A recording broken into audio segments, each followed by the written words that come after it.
देखिए आदरणीय श्रोतागण, कहा है कि व्यामात अपतर्पणात प्रपतनात भंगात क्षात जागरात वेगानाम च विदारणात अति शुचि शैत्यात अतितरास्ते रुक्ष क्षोभ कषाय तिक्त कटुकई ए भी वर्धते वज्रेद वायु वारिदराग में प्रीणते चा अन्य अपरान्य अपी च।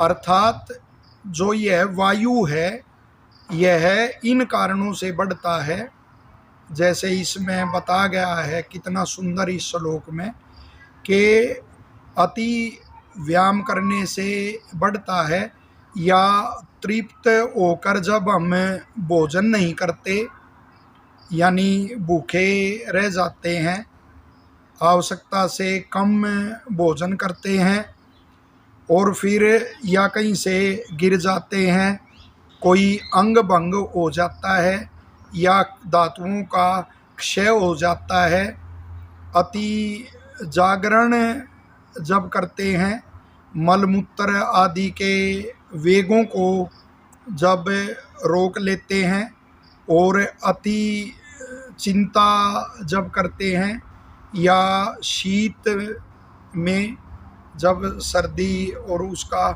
प्रकोप होता है, या खुले शरीर या ऐसे स्थान पर रहते हैं, त्रस्त हो जाते हैं, अति दुख आदि में किसी कारण से रहते हैं, और जो वो हैं रुक्ष पदार्थ हैं या क्षोभ कारक जिससे इरिटेशन होता है, तो ऐसे पदार्थों का सेवन या तिक्त कषाय आदि का, ऐसे उनका पदार्थों का द्रव्यों का हम सेवन करते हैं तो उससे भी यह वायु बढ़ता है। और दूसरा, जैसे बादल जब गिरते हैं बादलों के समय में और दोपहर के बाद में अन्न के पचने पर, ये वायु बढ़ता है इनमें। और जिसका वायु ठीक है वह निरोग रहकर, जिसका वायु शरीर में ठीक काम कर रहा है, वो निरोग होकर 100 वर्ष जीता है। तो जिसका वात प्रकोपित हो गया है, जो जो ये कारण हमने गिनाए हैं, इनसे उसको तो सावधान रहना ही चाहिए। बाकी को भी वायु विकृत न हो तो इनसे उसको भी सावधान रहना चाहिए। और वायु के रोगों की तो भरमार है, हमें भी बहुत सारे वो जो हैं आतुर हैं वो मिलते हैं। गांव में आम भाषा में इसको बा कहते हैं, बाई के बा आ गया। तो इसके अनेक वायु के 80 प्रकार के रोग, कितने, सबसे ज़्यादा 80 प्रकार के रोग वायु के गिनाए हैं ऋषि ने। तो उनमें जैसे ये तो आम देखने को मिलते हैं, वात रक्त जिसे गठिया कहते हैं, ग्रीदर्शी है, जो रंगड़ बाए है, तो ये भी बहुत उसमें आम बात है।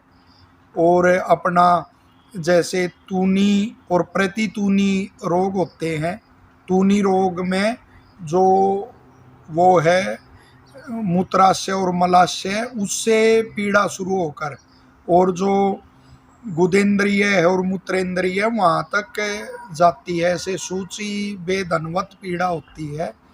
और प्रतितूनी में वो पीड़ा नीचे से ऊपर पक्वाशय की ओर आती है।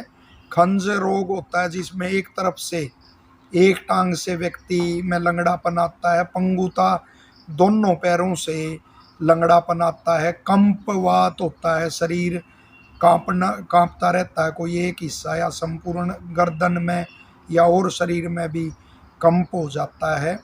और उरुस्तंभ रोग भी देखने को मिलता है कि वो पैर ही काम करना बंद कर देते हैं, व्यक्ति ऐसा अनुभव करता है जैसे उसके पैर उसका साथ नहीं देंगे। जकड़ वायु कफ को वहाँ एकत्र करके जो प्रकोपित वायु है और एक जगह वो जंगावादी वहाँ जकड़ लेता है।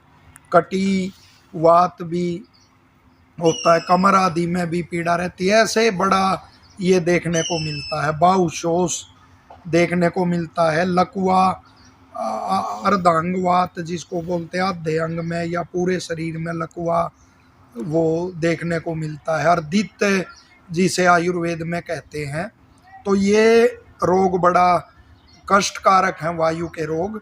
तो अपनी वायु को वो रखना चाहिए, अपनी वायु को नियंत्रण में रखना चाहिए। और जो मधुर, अम्ल और लवण द्रव्य हैं वो वात शामक होते हैं। तो जैसे दूध, मक्खन, घृत और अनार आदि, इनका प्रयोग वायु, वात प्रकृति जिसकी प्रकोपित है उसके लिए बड़ा अच्छा रहता है। और वायु का सेवन न करे। और जो धूप जिस घर में आती हो और वायुमान आती हो तो ऐसे उसमें कक्ष आदि में शयन करे जिसमें सीधा वायु का प्रकोप ना हो।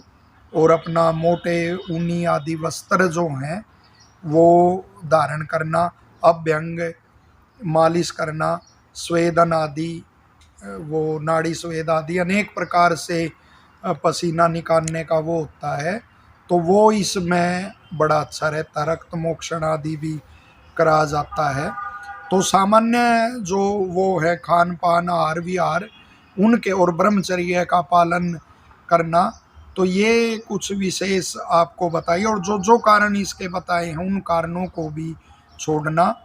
और जैसे औषध के रूप में चित्रक है, सौंठ है, ये बड़े अच्छे। और घृत में कोई सेंधव, लवण आदि है वो मिला के ऐसे सेवन करना। सौंठ का प्रयोग बड़ा अच्छा रहता है। त्रिकटु जो सौंठ, मरीच और पीपल होता है उसका बड़ा अच्छा प्रयोग रहता है। अश्वगंधा आदि का भी प्रयोग इसमें करा जाता है। और भी विशेष औषधियाँ हैं। तो और ये सबसे ध्यान देने योग्य बात ये है कि जैसे ये होता है लकवे का, वो जो तीसरा आक्रमण उसका होता है वो फिर भयंकर होता है। अतः वैद्य को जो प्रथम आक्रमण ही है तो उसमें कोई आलस्य नहीं करना चाहिए चिकित्सा में।